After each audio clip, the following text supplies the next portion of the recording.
Kutun Satit, so far all the public opinion polls give Pheu Thai a big lead. Yes. But I understand that there is one poll at least that says that the Democrat Party could probably lead Pheu Thai. Well, yes, at least the Democrat Party have something to smile about. Although I'm not sure whether we can classify this as an opinion poll or not, because the sample is only 73 economists, yes, dissecting the policies. Yes, from 26 research institutes all over the country. Who conducted this survey? It's a Bangkok poll. Bangkok poll. I'm calling it a survey because the samples are so small. Yeah. Only 73 people.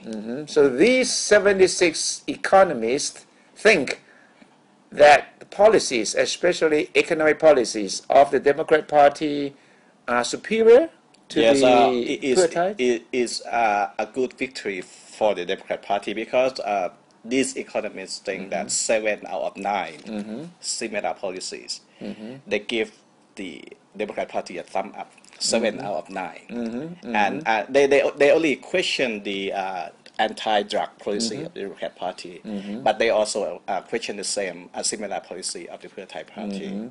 So what are the main attractive economic policies that these economists think the Democrats are better?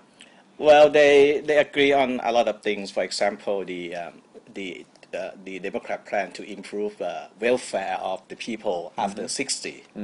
That they like it a lot, and also they like the idea to build railroads linking Bangkok and suburbs, Samut Prakan, Nonthaburi, Pathum Thani.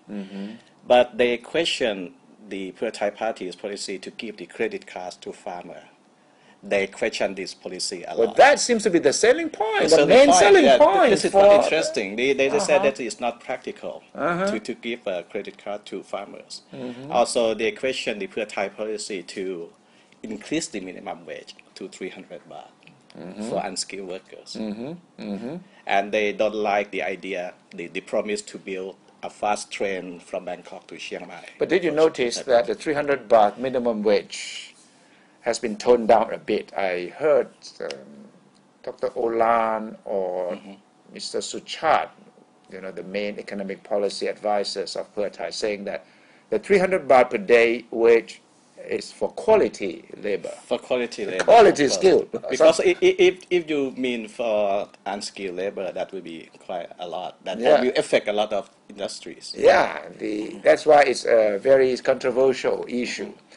But that means that at least a number of economists think that the Democrats should win this election, or not. They will not ask that question, but they have made a lot of interesting comments on many major policies. I forgot to mention this.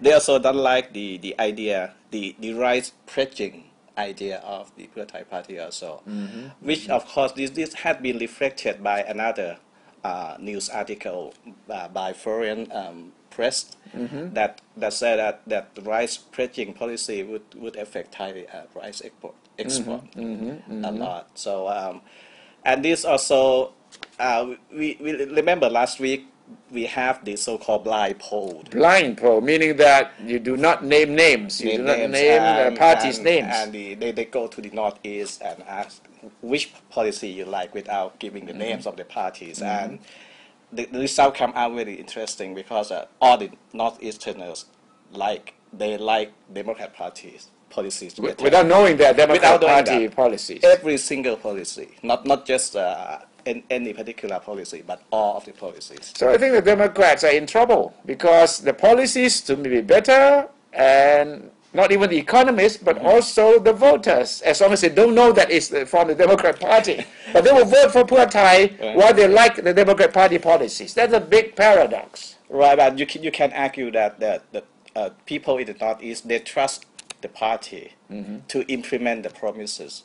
This is the argument for the Pheu Thai camp, because if you go and ask whether you like this policy or not, they can say something. But if you ask whether which party they trust, they will say differently. So it is a very complex situation. Yes. And of course, we will know on July 3rd whether good policies can win elections or probably not.